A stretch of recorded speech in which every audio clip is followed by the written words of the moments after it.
नमस्कार दोस्तों, मैं मनमोहन मिश्र एक बार फिर आपके बीच नरेंद्र मोदी को लेकर के। और शुरू करते हैं मेरे दोस्त। मेरे पीछे स्क्रीन पे आपको एक खास किस्म की दुनिया दिखाई दे रही है, जिसे यह कहा जा सकता है या यही है, सही है कि ये एआई का कमाल है। ऐसी कोई दुनिया नहीं है, ऐसा कोई चित्र नहीं है, ऐसा कुछ भी नहीं है।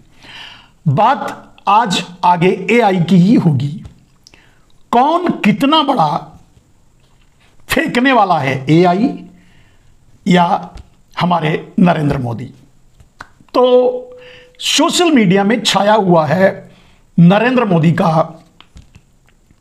पाडकांड। चलिए, पाडकांड अपनी सुविधा के लिए मैंने इस शब्द का प्रयोग कर रहा हूं, क्योंकि शायद उसका सही उच्चारण है पॉडकास्ट, शायद।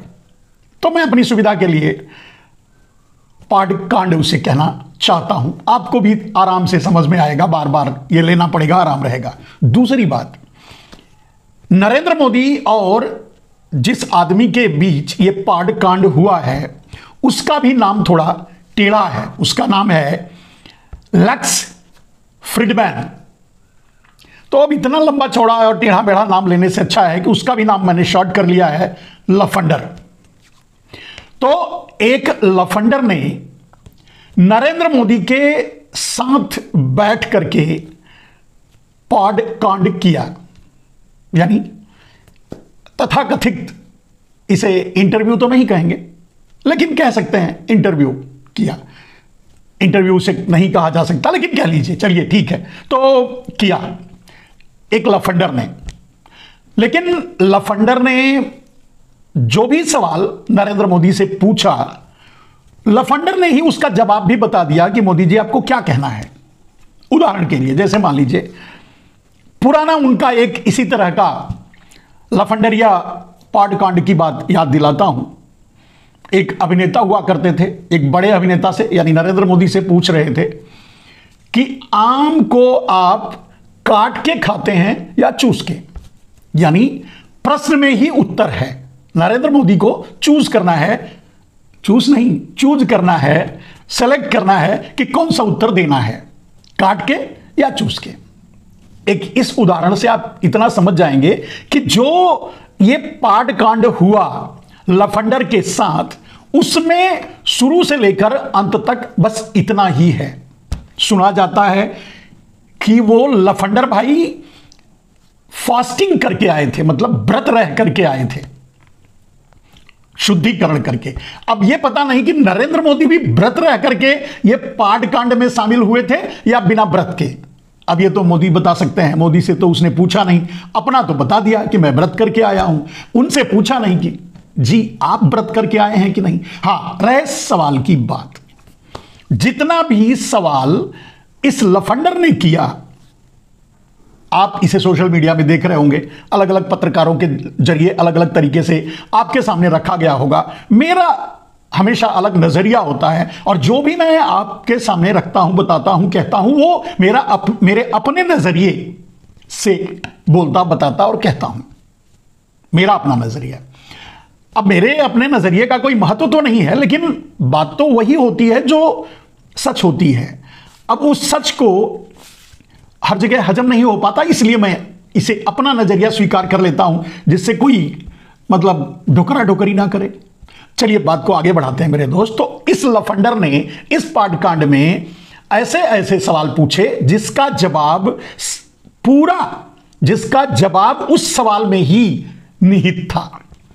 इसका अर्थ यह होता है मेरे दोस्त कि यह पाडकांड का आयोजन जिसने किया 3 घंटे का, उसने पूरी तैयारी और स्क्रिप्ट तैयार कर ली थी। वैसे हम समझते हैं कि नरेंद्र मोदी अगर अभिनेता रहे होते तो कई ऑस्कर अवार्ड जीत चुके होते। वैसे नरेंद्र मोदी रियल मतलब अंडरवर्ल्ड की दुनिया में होते तो मैं समझता हूं दुनिया का बास होते। वैसे भी दुनिया के बास ही हैं और अडानी के कंधे पर तो रख करके अंडरवर्ल्ड ही चला रहे हैं। ये भी दोनों सही है, लेकिन अगर खुलकर सामने ही होते, गलती से ये नाम नहीं लगा होता कि वो भारत के प्रधानमंत्री हैं जिसकी धज्जियां उड़ा दे रहे हैं, मिट्टी में मिला दे रहे हैं, सर्वनाश कर डाल रहे हैं इज्जत का, प्रधानमंत्री की कुर्सी के। तो दोस्त, आगे बढ़ते हैं नरेंद्र मोदी के पाड कांड से। इस पाड कांड में आपने उस लफंडर के द्वारा ऐसा कोई सवाल आपको नहीं मिलेगा जो, चलिए अगर अमेरिका की ही बात कर ली जाए, अगर एलन मस्क की बात कर ली जाए और फिर उधर ट्रंप की ही बात कर ली जाए, उन सब, या नरेंद्र मोदी के यात्रा की बात कर ली जाए, या ट्रंप के लतियाने की बात कर ली जाए। लतियाने की बात इसलिए कह रहा हूं कि आप जानते हैं कि गए तो स्वागत नहीं हुआ, पहले तो बुलाए नहीं गए, बिन बुलाए मेहमान की तरह तो स्वागत नहीं किया, और बिठा करके खूब बेइज्जत भी किया, पीछे पीछे तोहफा भी भेज दिया, हथकड़ियों में बांध करके, बेड़ियों में जकड़ करके, जबकि दूसरे देशों के साथ तो ऐसा नहीं कर रहा है। कम से कम अपने पड़ोसी नेपाल के साथ ऐसा न करके तो नरेंद्र मोदी को की मट्टी पलीद कर दी। और खास करके जब वो सीधे सीधे ये बात कहता है कि मैंने भांडा फोड़ दिया, मैंने नकाब उतार दिया, मैंने डरा दिया, धमका दिया, पोल खोल दिया, तो फिर ये भी कहता है कि भारत डर गया और अपना टैरिफ कम कर लिया। इसके बाद भी नरेंद्र मोदी से इस पाड कांड में कोई सवाल नहीं लफंडर ने पूछा, और नरेंद्र मोदी कहां जवाब देंगे। तो कहने का मतलब ये पूरी तैयार स्क्रिप्ट थी, सारे सवालों में जवाब भी लिखा था। जब वो लफंडर सवाल पूछ रहा था तो उसमें उसके पूरे सवाल को ध्यान से सुनिए, उसी में जवाब है, और वही नरेंद्र मोदी ने दिया है। कुछ झूठी कहानियां जो उन्होंने सुनाई है उसको छोड़ करके अपने बचपन की, और वैसे भी नरेंद्र मोदी सच कहां बोलते हैं, झूठ के सिवा तो कुछ बोलते नहीं। इसमें भी जुमला और झूठ, इस पाड कांड में भी शुरू से लेकर अंत तक नरेंद्र मोदी ने जुमला और झूठ के अलावा कुछ नहीं बोला है। तो सुनने लायक ऐसा कुछ भी नहीं है इसमें कि आप सुन सकें। पूछने वाला भी, लफंडर भी पूरी तरह से तैयार करवा के लाया गया था, स्क्रिप्ट तैयार करके दे दी गई थी। क्या पूछना है, पूछने प्रश्न में ही उत्तर भी था, निहित था, जो नरेंद्र मोदी बोल रहे थे झूठी कहानियों के अलावा। जो प्रश्न में उत्तर था वो भी झूठा था। कहने का मतलब एक झूठ का पुलंदा नरेंद्र मोदी का पाड कांड। अब सबसे बड़ी बात, इस पाड कांड में जितने भी सवाल पूछे गए हैं, पूछे कुछ और जाते जिसका जिक्र मैं आगे करूंगा, लेकिन जो लफंडर द्वारा पूछे गए हैं, अगर उसको आप नरेंद्र मोदी के मित्र, ट्रंप के मित्र, मस्क के यक्स पर ग्रोक में डाल करके, आपको पता होगा कि इस समय बहुत बड़ा चर्चित हो रहा है, चल रहा है और एकदम छाया हुआ है, और कम से कम नरेंद्र मोदी की तो चीर फाड़ के रख दिया है, धज्जियां उड़ा के रख दिया है भारतीय जनता पार्टी, नरेंद्र मोदी, आरएसएस, इनकी ऐसी तैसी करके रख दिया है, क्योंकि डेटा वही है। चलिए ग्रोक पर भी बात करेंगे, ग्रोक कैसे काम करता है, लेकिन पहले ये बताते हैं। तो मेरे दोस्त, अगर लफंडर का सवाल ग्रोक में डालकर आप पूछो तो जवाब पे आप हंस हंस के लोटपोट हो जाएंगे। जवाब वही है जो मैं कह रहा हूं, प्रश्न में ही जवाब है, और ग्रोक भी यही बार बार कह रहा है कि ये पूछ क्यों रहे, इसमें तो इस सवाल में ही जवाब है। खैर, इसी तरह के उत्तर आ रहे हैं। तो कहने का मतलब जो मैं कह रहा हूं वो सही है कि उस सवाल में, लफंडर के सवाल में, पाड कांड में लफंडर के सवाल में जवाब भी निहित था जिसे नरेंद्र मोदी दे रहे थे। झूठ। अब रही बात ग्रोक की, तो यह ट्रंप का एक और धुनाई है नरेंद्र मोदी की, एक और बेइज्जती है नरेंद्र मोदी की, एक और बकिया उधेड़ काम है नरेंद्र मोदी का। और किससे करवा रहे हैं? ग्रोक से, माफ कीजिएगा, मस्क से, मस्क के यक्स से, यक्स के ग्रोक से। तो ग्रोक इस समय भारतीय जनता पार्टी के आईटी सेल और इन मक्कारों झूठों का तो समझ लो बाप बन गया है।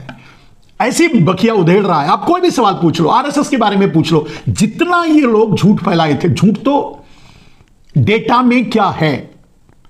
अब पहले आपको यह बता दें कि कोई भी एआई इंटेलिजेंस, मतलब क्या बोलते हैं, आर्टिफिशियल इंटेलिजेंस माने एआई काम, वैसे मैं सॉफ्टवेयर से जुड़ा हुआ हूं, सॉफ्टवेयर के बारे में काफी कुछ जानता हूं, काफी काम भी किया है, तो इसके लिए मैं बता सकता हूं। हालांकि मैं सॉफ्टवेयर की टेक्नोलॉजी का कोई प्रोफेशनल नहीं हूं, लेकिन पर्सनल, तो जो काम किया है उससे मैं जो समझता हूं, मेरे जो समझ में आता है कि जो डेटा पब्लिक में अवेलेबल है, या जो डेटा ऑलरेडी कहीं ना कहीं फीड है किसी न किसी सोशल या अनसोशल या ऑफिशियल या किसी भी माध्यम से, उसी को उठा करके जवाब देता। यानी एक कह सकते हैं ग्रोक मीन्स एक बहुत बड़ा डेटा कलेक्शन, और कोई भी एआई बस उसी पर काम करता है। कुछ ऐसे सवाल पूछ लीजिए अगर आप डेटा मतलब ग्रोक से, जो कहीं भी बोला ना जाता हो, कोई ना जानता हो, तो ग्रोक भी नहीं वो बताएगा। एक फिल्म आई थी ना, मतलब महात्मा गांधी के बारे में, मुन्ना भाई एमबीबीएस में, तो वो महात्मा गांधी को देखते थे, उनसे सुन करके जवाब दिया करते थे, लेकिन कुछ चीजें नहीं जानते थे, वो नहीं बता पाए। कहने का मतलब वहां एक केमिकल लोचे की बात की गई थी। ग्रोक में भी कुछ ऐसा ही है। ग्रोक वही बताएगा जो दुनिया जानती है, जो आप जानते हैं। हाँ, लेकिन ग्रोक का काम क्या, ग्रोक से क्या हो रहा है, इसे समझिए। ग्रोक क्यों नरेंद्र मोदी की धुनाई कर रहा है, आईटी सेल की बजा रहा है, आरएसएस की चीर फाड़ के रख रहा है? क्यों? क्योंकि पूरी दुनिया में डेटा यही अवेलेबल है, सच यही है जो डेटा है। जो डेटा है, जो अवेलेबल है, वही ग्रोक आपके सामने रखेगा, अपने से अलग से कुछ भी नहीं। उसको जो पहले से जानकारी, अब कहने का अर्थ मैं ये कहना चाहता हूं मेरे दोस्त, कि पूरी दुनिया, हम और आप और पूरी दुनिया जो जानती है, जैसे मान लीजिए आरएसएस एक देशद्रोही संगठन है, अगर इस बात को पूरी दुनिया जानती है, सदियों से, मतलब सदियों से नहीं, मतलब आजादी के बाद से 1919 में समथिंग समवेयर, कहीं 1929 समवेयर आरएसएस का जन्म हुआ था, तब से लेकर अब तक। तो कहने का अर्थ यह है, जो डेटा जो लोगों में बोला गया है, लिखा गया है, कहा गया है, पूछा गया है और है, उसी डेटा को वो बता रहा है कि आरएसएस क्या है, वो बता रहा है कि नरेंद्र मोदी कितने झूठे हैं, वो बता रहा है कि नरेंद्र मोदी ने क्या किया है, वो बता रहा है, यानी वो बखिया उधेड़ रहा है। लेकिन वो ग्रोक कुछ नहीं कर रहा है मेरे दोस्त। सच तो यह है कि डेटा ही यही है, जिस डेटा पर गोदी मीडिया, सुपारी मीडिया और डाबर मीडिया, जिसका नाम मैं 3 नाम, क्या नाम है, रवीश कुमार जी ने नाम दिया था गोदी मीडिया, लेकिन मैं उसी समय से इसको 3 नामों से बुलाता हूं। एक गोदी मीडिया, दूसरा सुपारी मीडिया और तीसरा डाबर मीडिया। ये तीनों काम एक साथ ये करता है, ये मीडिया जो नरेंद्र मोदी के लिए काम करता है। तो नरेंद्र मोदी के गुब्बारे में इतनी हवा भर डाला, इतना झूठ फैला डाला कि जो सच है उसके ऊपर पर्दा। लेकिन अब गोदी मीडिया जो बोला उसे ग्रोक नहीं ग्रहण करता, या उसे नहीं रिकवर करके आप तक पहुंचाएगा, क्योंकि उसे भी पता है वो झूठ है। झूठ से हट करके जो ग्रोक कलेक्ट करता है डेटा, वो आपके सामने लाता है। यानी एक एआई, मतलब एक आर्टिफिशियल इंटेलिजेंस भी इतना समझता है कि सच क्या है और झूठ क्या है, क्योंकि सच और झूठ दोनों को ही लोगों ने डिफाइन किया है, मतलब लोगों ने उन दोनों के बारे में बताया है, उसी का कलेक्शन तो ग्रोक सामने रखता है। तो ग्रोक की कार्यप्रणाली यह है। अब ग्रोक कर क्या रहा है, आप जानते ही हैं कि पूरी तरह से IT cell, Bharatiya Janata party, Narendra Modi, उनका पॉडकास्ट, पॉडकांड या और भी जितने भी हैं, या अमेरिका यात्रा या दुनिया की यात्रा या उनका तीनों कार्यकाल, या सब कुछ उधेड़ के रख दे रहा है। अब इससे थोड़ी मुश्किल हो रही है। मान लीजिए कि अगर उनका भक्त ही सवाल ग्रोक से पूछेगा और वो कुछ जवाब और देगा जो उन्हें व्हाट्सएप से आता है, वो नहीं देगा, तो उन्हें भी तकलीफ होती होगी, थोड़ा बहुत तो अंतर आएगा। कहने का मतलब यह है कि अब तक हम जैसे लोगों तक जो बातें नहीं पहुंचा पाई थी, थैंक्स टू ग्रोक उसे लोगों तक पहुंचाने में सफल हो रहा है। हालांकि ट्विटर के यूजर्स बहुत कम हैं, लेकिन जो भी हैं, जितने भी हैं, उन तक ये बातें तो पहुंच रही हैं ना। तो ये संतोषजनक बात है कि नरेंद्र मोदी के झूठ पर ग्रोक का सच भारी पड़ रहा है। अब कुछ बातें ऐसी मेरे दोस्त, कुछ बातें लफंडर ने पूछी जिसका नरेंद्र मोदी ने गोल मटोल जवाब दिया, झूठ जवाब दिया। जैसे पुलवामा की बात हो, शायद पुलवामा की बात नहीं पूछे थे, गोधरा कांड की बात पूछे थे, जो भी है। अब सवाल यह है कि लफंडर ने, मान लीजिए कि नरेंद्र मोदी के सामने पॉडकास्ट पे हमारे जैसा, आप जैसा कोई आदमी बैठा होता तो क्या पूछता। अब इसको समझना 2-5 मिनट में आपके सामने रखता हूं। वो नहीं पूछा, लफंडर ने नहीं पूछा, छोड़ दीजिए। और लफंडर का सवाल डालकर जब देखेंगे तो मैंने बता दिया कि ग्रोक पर भी डाल के देखेंगे तो ये बताएगा कि सवाल में ही उत्तर है, उसको छोड़ दीजिए। मान लीजिए आप जैसा कोई पत्रकार या राष्ट्रवादी कोई पत्रकार, मैं एक विचारक हूं, पत्रकार नहीं हूं, लेकिन कोई भी पत्रकार, रवीश जैसा, अजीत अंजुम जैसा, अभिषार जैसा, और जो बेचारे लड़ रहे हैं देश के लिए, राष्ट्र के लिए, ऐसा कोई पत्रकार अगर सामने होता तो क्या सवाल करता और नरेंद्र मोदी कैसे वो जवाब देते, समझ लो। जैसे मान लीजिए अगर ये पॉडकास्ट नहीं होता, प्री रिटन स्क्रिप्ट नहीं होता, ये सिर्फ एक्टिंग नहीं होती, तो सवाल मणिपुर पर होता कि मणिपुर जल रहा है और क्यों जल रहा है, आपने उसके लिए क्या किया। सवाल अडानी पर होता कि अडानी पर अब अमेरिका की अदालत में भी केस चल रहा है और लगभग पूरी दुनिया में वो बदनाम हो रहे हैं अपने भ्रष्टाचार और इसीलिए नरेंद्र मोदी के प्रधानमंत्री पद की गरिमा भी गिरती जा रही, भारत के प्रधानमंत्री के पद की गरिमा भी गिरती जा रही नरेंद्र मोदी के कुकर्मों के कारण। नरेंद्र मोदी अडानी के चौकीदार बनकर, अडानी के सीईओ बनकर जब पूरी दुनिया में घूम रहे हैं तो निश्चय ही उनकी उसी लेवल पर इज्जत होगी, प्रधानमंत्री के प्रोटोकॉल पे तो नहीं होगी। और ट्रंप ने बहुत सही किया जो नरेंद्र मोदी की इस तरह से इज्जत की। नरेंद्र मोदी इसी के काबिल हैं क्योंकि वो अपने आप को प्रधानमंत्री नहीं, अडानी का सीईओ मानते हैं, अडानी का यार मानते हैं, अडानी का प्यार मानते हैं, पता नहीं क्या मानते हैं, जो भी मानते हैं गलत मानते हैं। तो ठीक है, तो अगर मणिपुर पर सवाल किया जाता तो नरेंद्र मोदी क्या जवाब देते, आप मणिपुर पर सवाल करके देखिए।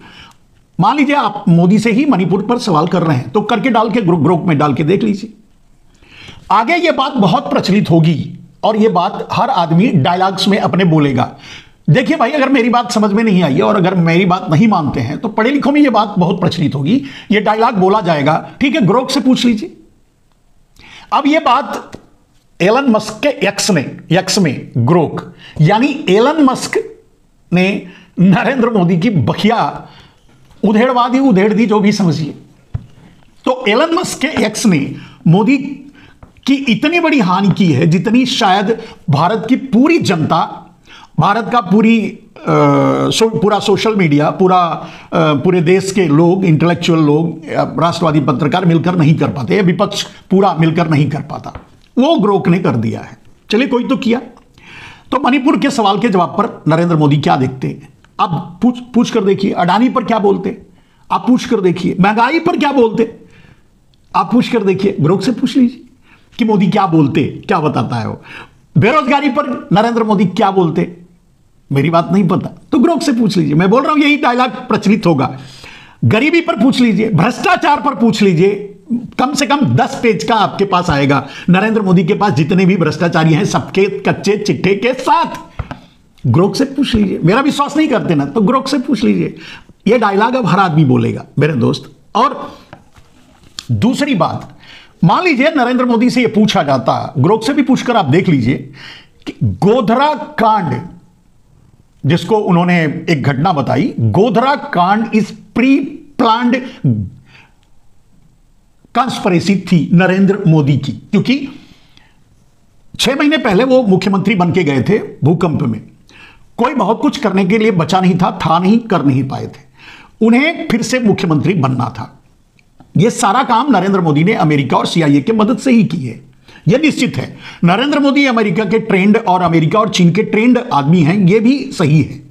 तो उसके साथ जो हुआ गोधरा कांड का सीधा सीधा फायदा यह हुआ कि नरेंद्र मोदी मुख्यमंत्री होते या नहीं होते। अगर गोधरा कांड नहीं होता तो नरेंद्र मोदी मुख्यमंत्री नहीं होते।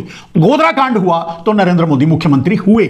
इसमें किसी भी प्लेटफॉर्म पे बहस कर ली जाए, एनालिसिस कर ली जाए, डेटा कलेक्ट कर लिया जाए और ग्रोक से भी पूछ लिया जाए, यही सामने आएगा। तो इसका मतलब यह क्यों ना माना जाए कि नरेंद्र मोदी की वो प्लानिंग थी। ऐसा तो हो नहीं सकता कि सब जगह नरेंद्र मोदी का किस्मत साथ देता रहा और ये सब कुछ मिलता रहा उनको, ऐसा नहीं हुआ है। अगर दूसरे एक कांड के पुलवामा की बात की जाए, वहां भी देख लीजिए, वहां भी पूछ लीजिए, ग्रोक से पूछ लीजिए। मेरा विश्वास नहीं करते तो यह भी नरेंद्र मोदी का प्री प्लान कांड था जिसके जरिए वो दोबारा प्रधानमंत्री बने। 2019 में नरेंद्र मोदी किसी भी कीमत पे प्रधानमंत्री नहीं बनते, क्योंकि उससे पहले वो अपने सारे हथकंडे अपना चुके थे जो देश हित में नहीं था।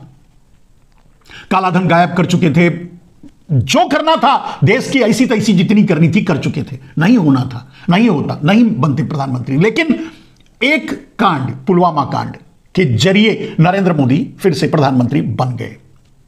इसे यह क्यों नहीं समझा जाए या कहा जाए कि नरेंद्र मोदी का वो प्री प्लान था? आप ग्रोथ से पूछ लीजिए, वो थोड़ा गोल मोल जवाब देने की कोशिश करेगा, लेकिन सच आप भी समझते हैं। लेकिन वो ये भी बताएगा कि कौन कौन सी कॉन्स्पिरेसी और कौन कौन सी थियोरी सामने आई थी और कहां शंकाएं उभरती हैं और ऐसा क्यों सवाल किया जा रहा है। और अब देखकर डेटा, ये जो डेटा जा रहा है, लोग सवाल पूछ रहे हैं, ये सवाल भी जवाब के रूप में एआई में, यानी आर्टिफिशियल इंटेलिजेंस में रिकॉर्ड हो रहा है।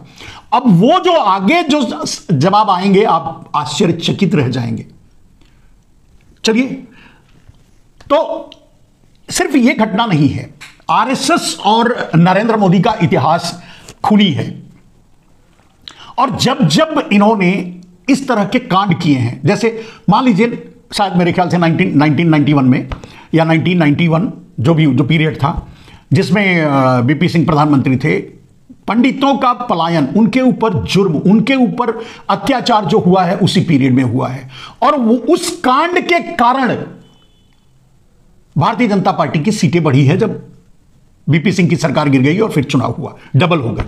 कहने का अर्थ यह है कि सब कुछ आरएसएस और उनके लोग करवा रहे थे। आपको तो यह भी पता होना चाहिए कि उस समय, जिस समय जम्मू एंड कश्मीर में इतना बड़ा कांड हुआ था, इतना बड़ा पलायन हुआ पंडितों का, उनके ऊपर अत्याचार हुआ, उस समय नरेंद्र मोदी ही वहां के प्रभारी थे। और इनके ही, यानी भारतीय जनता पार्टी यानी आरएसएस के ही समर्थन से बीपी सिंह की सरकार चल रही थी। आडवाणी थे उस समय। आडवाणी के रथ यात्रा, 8 महीने बाद आडवाणी के रथ यात्रा के कारण सरकार गिरा दी गई, लेकिन पंडितों के पलायन या पंडितों के नरसंहार पर सरकार नहीं गिराई गई और कोई आवाज नहीं उठाई गई। यानी जो भी, जितनी भी कॉन्स्पिरेसी आपको मिलेगी, जितने भी खतरनाक, जैसे मान लीजिए मंदिर का टूटना हुआ, बाबरी मस्जिद था, कथित बाबरी मस्जिद और मंदिर जिसे ढहाया गया, उसमें कितने लोगों की जान गई, उसके बाद कितने लोगों की जान गई, उसके रिएक्शन में जो भी हुआ, उस कांड के बाद भी इनकी सीटें बढ़ी। कहने का अर्थ यह है, और इससे यह साफ होता है कि जितने भी आतंकवादी हमले हो रहे थे देश में, जितने भी इस तरह के कांड हो रहे थे, जिसको आज ये कहते हैं कि देखिए अब आज बम नहीं फटता, अब ट्रेनों में बम नहीं फटता, अब बाजार में बम नहीं फटता, इससे साबित होता है कि सब कुछ यही करवा रहे थे, यही लोग करवा रहे थे, क्योंकि उसका फायदा तो ही नहीं मिल रहा था। कश्मीरी पंडितों के पलायन का फायदा इनको मिला, बाबरी मस्जिद या तथाकथित राम मंदिर जो भी है उसके ढहने का फायदा तो ही नहीं मिला। और आपको जानकर आश्चर्य होगा कि जिसने बाबरी मस्जिद यानी उस ढांचे को गिराते समय जिसने गोली चलवाया था, शायद नृपेंद्र मिश्र उसका नाम है, वही आज का ट्रस्टी है राम लला का, मंदिर का। अब आप सोचकर देखिए कि क्रिमिनल कौन है, कॉन्स्पिरेसी किसने की, कांड किसने करवाया और क्यों करवाया, उसका फायदा कैसे उठाया।